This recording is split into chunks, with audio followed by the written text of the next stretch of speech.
ये है healthy pizza. आप भी इसे खाना पसंद करेंगे और बच्चों को भी खिलाना पसंद करेंगे, क्योंकि ये बना है बिना मैदा, बिना यीस्ट, बिना बेकिंग पाउडर, बिना बेकिंग सोडा, बिना आटा, बिना ओवन, बिना कढ़ाई, बिना कुकर, बिना मेहनत। इससे अच्छा तो मैं आपको बता ही देती हूँ इसके इंग्रेडिएंट क्या है। ये बना है मूंग दाल से, इसलिए प्रोटीन से भरपूर है, हेल्दी है। ये है हेल्दी मूंग दाल street pizza. Hello smarties, welcome to Seema smart kitchen. चलिए बिना टाइम वेस्ट किए बनाते हैं स्ट्रीट स्टाइल मूंग दाल पिज़्ज़ा। पर आप इस रेसिपी को पूरा देखिए, इसमें मैंने कुछ ऐसे सीक्रेट टिप्स बताए हैं जिसकी वजह से ये बिल्कुल स्ट्रीट स्टाइल बना है और हेल्दी है।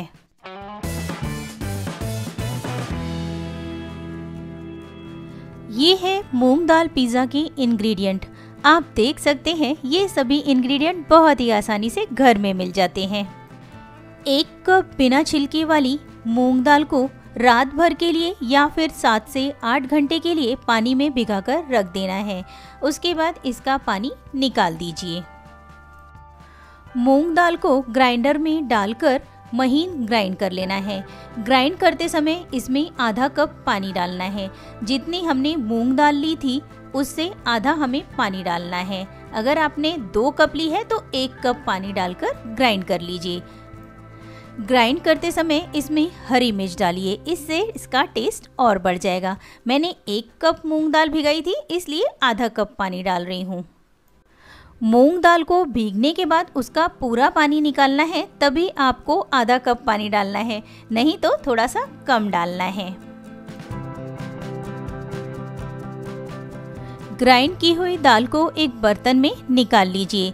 ये देखिए इसकी कंसिस्टेंसी कुछ इस तरह की होनी चाहिए। अब इसमें हमें सिर्फ नमक डालना है और मिक्स करके रख देना है। रात भर भिगाने के कारण ये बहुत अच्छे से फूल चुकी है, इसलिए इसमें बेकिंग पाउडर, बेकिंग सोडा या फिर इनो डालने की जरूरत नहीं है। ये देखिए बिना मेहनत पिज़्ज़ा बेस रेडी है। चलिए अब देख लेते हैं स्टफिंग कैसे तैयार करना है। 2 शिमला मिर्च, 2 प्याज को छोटे टुकड़ों में कट करके एक बर्तन में ले लीजिए। इसमें ही डाल दीजिए थोड़े से स्वीट कॉर्न, साथ ही टोमेटो के छोटे टुकड़े कट करके भी इसमें ही डाल देना है।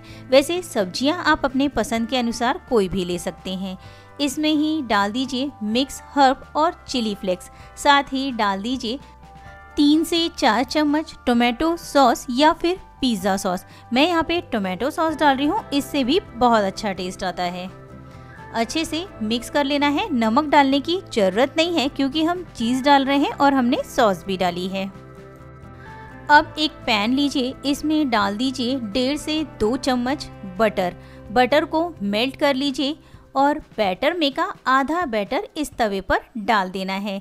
अगर आपके पास इस तरह का तवा है तो बनाना बहुत इजी हो जाएगा, पर अगर आपके पास में सीधा वाला तवा है उस पर भी आप आसानी से बना सकते हैं।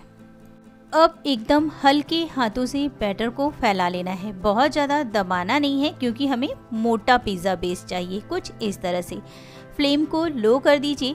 1 मिनट तक लो फ्लेम पर कुक कर लीजिए। उससे ज़्यादा कुक नहीं करना है। 1 मिनट में आसानी से ये नीचे की लेयर कुक हो जाती है। और पलट दीजिए। जैसे ही आपको लगे नीचे की लेयर थोड़ी सी गुलाबी हो गई है, चेंज हो गया है कलर, पलट दीजिए। पर गैस की फ्लेम पर भी डिपेंड करेगा कितना टाइम लगेगा। कुछ इस तरह की होनी चाहिए। अब ले लीजिए एक शार्प नाइफ या फिर पिज़्ज़ा कटर और ऊपर की लेयर को कट कर देना है कुछ इस तरह से। हमें नीचे तक कट नहीं करना है, इस बात का ध्यान रखें। हमें पिज़्ज़ा बेस को बीच में आधा ही कट करना है क्योंकि हमें इसे ओपन करना है। ध्यान रहे जब आप इसे कट कर रहे हैं फ्लेम को एकदम लो कर दीजिए, नहीं तो हाथों पर आंच लग सकती है। देखिए कुछ इस तरह से आप देख के आसानी से समझ जाएंगे और बहुत ही आसानी से कर सकेंगे क्योंकि ये कुछ कठिन काम नहीं है। और इस तरह का स्टील का स्पैचुला ले लीजिए या फिर जिससे हम चावल चलाते हैं वो वाला स्पैचुला ले लीजिए। उस चम्मच से आप इसे आसानी से पलट सकते हैं। ये देखिए कुछ इस तरह से हमें इसकी एक एक लेयर ओपन करनी है। बहुत ही आसान है, कुछ भी कठिन काम नहीं है। आप अगर इसे ध्यान से देखेंगे तो आसानी से कर सकेंगे। ऊपर की कुक हो चुकी लेयर को धीरे धीरे कट करते जाना है चम्मच की सहायता से और पलट देना है। ये देखिए कितने आसानी से हो रहा है, पर अगर आप इसे ज़्यादा कुक कर देंगे तो इसलिए इसमें थोड़ा प्रॉब्लम हो सकता है। इसलिए मैंने कहा है 1 मिनट के अंदर आप इसे पलट दीजिए। अपने पसंद का चीज़ क्यूब लीजिए, ग्रेट कीजिए और बेस के ऊपर फैला दीजिए। अब इसके ऊपर डाल दीजिए थोड़ा सा ग्रेट किया हुआ मोज़रेला चीज़ या फिर पिज़्ज़ा चीज़। ये देखिए कुछ इस तरह से स्प्रेड कर देना है। और अब डाल दीजिए मिक्स की हुई सब्जियाँ आप जितनी चाहें उतनी डाल सकते हैं क्योंकि इससे और हेल्दी बनने वाला है। फिर से डाल दीजिए मोज़रेला चीज़, चिली फ्लेक्स और मिक्स हर्ब। अगर आपके पास मिक्स हर्ब्स नहीं है अवॉइड कर सकते हैं। ऑरिगेनो है ऑरिगेनो डालिए, दोनों भी नहीं है दोनों भी अवॉइड कर सकते हैं। अब इस तरीके से बंद कर दीजिए और थोड़ा सा प्रेस कीजिए, ये अच्छे से चीज़ के ऊपर स्टिक हो जाएगा।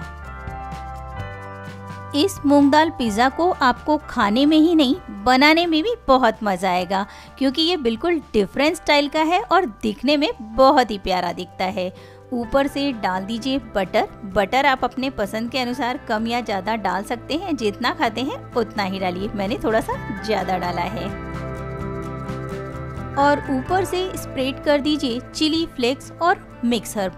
2 मिनट के लिए लो फ्लेम पर ढक कर कुक कर लेना है। फ्लेम को हमें हाई नहीं करना है, इस बात का ध्यान रखें। जैसे ही नीचे की लेयर कुक हो जाए पलट दीजिए। पलटने के लिए आप चम्मच की सहायता से भी पलट सकते हैं या फिर इस तरीके से भी पलट सकते हैं। ये देखिए इसकी नीचे की लेयर भी एकदम क्रिस्पी हो गई है और काफ़ी टेस्टी दिखाई दे रही है। इसे फिर से पलट देना है और सर्व कीजिए मूंग दाल का हेल्दी पिज़्ज़ा। इस एक पिज़्ज़ा को बनाने में लगभग 10 मिनट लगते हैं, पर फ्लेम पर भी डिपेंड करेगा कितना टाइम लगेगा। मूंग दाल को हमें अच्छे से क्रिस्पी करना है और कुक करना है, इतना ही टाइम हमें इसे कुक करना है। सेम तरीके से आपको दूसरा पिज़्ज़ा भी बना लेना है। मेरे मुंह में तो अभी भी पानी आ रहा है, क्या आपके मुंह में भी पानी आ रहा है? मुझे ज़रूर बताइए। 1 कप दाल में इस साइज़ के 2 पिज़्ज़ा बनेंगे। 1 कप दाल का मतलब है यहाँ पे लगभग 200 ग्राम मूंग दाल। इस 2 पिज़्ज़ा से 3 लोगों का ब्रेकफास्ट या ब्रंच आराम से हो सकता है। आपको ये रेसिपी कैसी लगी मुझे ज़रूर बताइए, और कौन कौन सी रेसिपीज़ आप लोग देखना चाहते हैं ये भी बताना ना भूलें। ये जो स्क्रीन पर आपको 2 रेसिपीज़ दिखाई दे रही है, इनमें से जो भी आपको पसंद है क्लिक कीजिए, मैं वहाँ आपका वेट कर रही हूँ।